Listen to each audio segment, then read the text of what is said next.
மத்திய இணையமைச்சர் பொன் ராதாகிருஷ்ணன் செய்தியாளர்களை சந்தித்து வருகிறார். பார்க்கலாம்.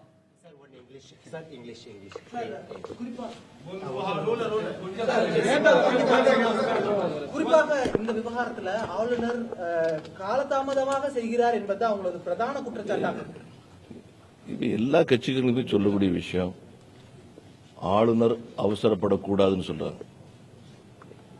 ஆளுநர் அவசரப்படக்கூடாது, ஆழ்ந்து யோசித்து நல்ல முடிவு எடுக்கணும் இப்படின்னு சொல்றாங்க. பெரும்பான்மையான கட்சி இதை சொல்லுது. அந்த கட்சிக்குள்ளாலே, ஆளக்கூடிய கட்சிக்குள்ளாலே இதே கருத்து இருக்குது.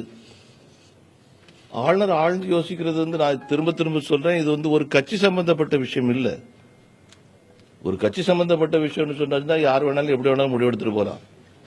இது தமிழ்நாட்டினுடைய தலையெழுத்து சம்பந்தப்பட்ட விஷயம், அவசரப்பட வேண்டிய தேவையில்லை என்பது என்னுடைய கருத்து. நேற்று பிஜேபியோட மூத்த தலைவராக சுப்பிரமணிய சாமி ஆளுநர் சந்தித்தார். அதன் பிறகு செய்தியாளரிடம் பேசிய அவர் சசிகலா அவர்கள் பதவியேற்க வேண்டும் என்பது அவர் கோரிக்கையாக சொல்லியிருக்கிறார் ஊடகங்களுக்கு. பாரதிய ஜனதா கட்சி இவரு தான் பதவியேற்கணும், அவர் தான் பதவியேற்கணும் சொல்றதுக்கு தயார் இல்லை.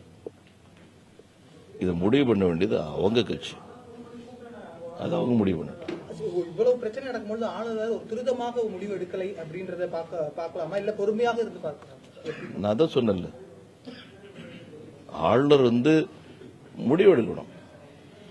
எல்லா விஷயங்களையும், அதாவது இதில் இருக்கக்கூடிய சட்ட ரீதியான எல்லா விஷயங்களும் பார்த்து முடிவு எடுக்கணும்.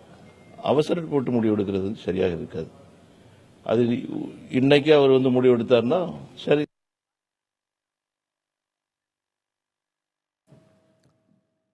தற்போது மத்திய இணையமைச்சர் பொன் ராதாகிருஷ்ணன் சென்னை வடபழனியில் செய்தியாளர்களை சந்தித்து வருகிறார். அதன் நேரலையை பார்த்தோம். ஆளுநர் ஆழ்ந்து சிந்தித்து முடிவெடுக்க வேண்டிய அவசியம் இருப்பதால் அவசரப்பட வேண்டிய தேவையில்லை என்றும், தமிழகத்தின் தலையெழுத்தை நிர்ணயிக்கக்கூடிய விஷயம் இது என்பதால் பொறுமையாக செயல்படலாம் என்றும் குறிப்பிட்டிருக்கிறார். மேலும் பாரதிய ஜனதா கட்சி இவர்தான் முதல்வராக வர வேண்டும் என்று எப்போதைக்கும் குறிப்பிட்டதில்லை என்றும் அவர் குறிப்பிட்டிருக்கிறார்.